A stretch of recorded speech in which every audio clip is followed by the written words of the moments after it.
বিচিংজোৰা সমষ্টি ধুবুৰী জিলাৰ নতুন সমষ্টি। এই সমষ্টিটোত যেতিয়া সোমাইছোঁ দেখিছোঁ যে গোটেই অঞ্চলটো কেৱল খেতি খেতি আৰু খেতি এইবিলাক হৈ আছে। গোমধানৰ খেতি দেখিছে, এইবিলাক নতুনকৈ পৰিছে। 1 ইঞ্চি মাটি এনেই পৰি থকা নাই। আৰু এইফালে গোটেই কেৱল সৰিয়হ সৰিয়হ আৰু সৰিয়হ। সৰিয়হ মোটামুটি বুঢ়া হৈছে, ক'ৰবাত ক'ৰবাতো মই তুলি থকাও দেখিলোঁ। সৰিয়হ উঠালে এতিয়া কিছুমান ঠাইত। এইটো গোমধানৰ খেতিটো পূৰা হৈ গ'ল, উঠি গৈছে। ইতিমধ্যে এটা সদাল ধৰিছে। এই অঞ্চলটোত আমি দেখিবলৈ পাইছোঁ যে বছৰৰ সকলো সময়তে খেতি কৰে।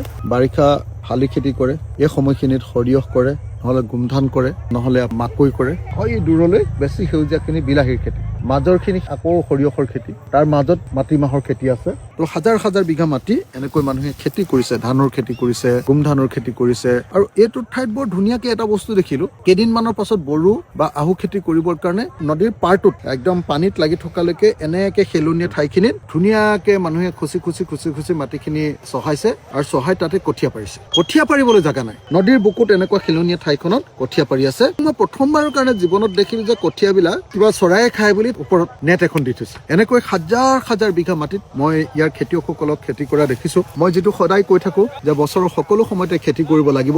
ইয়াত আমি দেখিবলৈ পাইছোঁ যে এই সময়খিনিত সৰিয়হৰ খেতি কৰি আছে, গোমধানৰ খেতি কৰি আছে, বিলাহীৰ খেতি কৰিছে, মাটি দালিৰ খেতি কৰিছে, তাৰপিছত সেইফালে ঘেঁহুৰ খেতি কৰিছে। আপুনি য'তেই চাই কেৱল খেতি খেতি আৰু খেতি চাৰিওফালে। মই আশা কৰোঁ যে অসমৰ সকলো ঠাইতে এসময়ত গৈ আমি বছৰৰ সকলো সময়তে খেতি কৰা ব্যৱস্থা কৰিব পাৰিম। ৰাউণ্ড দ্য ইয়েৰ আমি যাতে অল টাইম খেতি কৰিব পাৰোঁ, তাৰ কাৰণে আমি সকলোৱে চেষ্টা কৰিব লাগিব। তেতিয়াহে আমি অসমৰ খেতিয়কসকল ধনী হ'ব পাৰিম। গতিকে মই সকলোকে এনেকুৱা ধৰণৰ ৰাউণ্ড দ্য ইয়েৰ কাল্টিভেশ্যনৰ কাৰণে, গোটেই বছৰটোৰ খেতিৰ কাৰণে মই সকলোকে সাজু হ'বৰ কাৰণে অনুৰোধ জনাইছোঁ।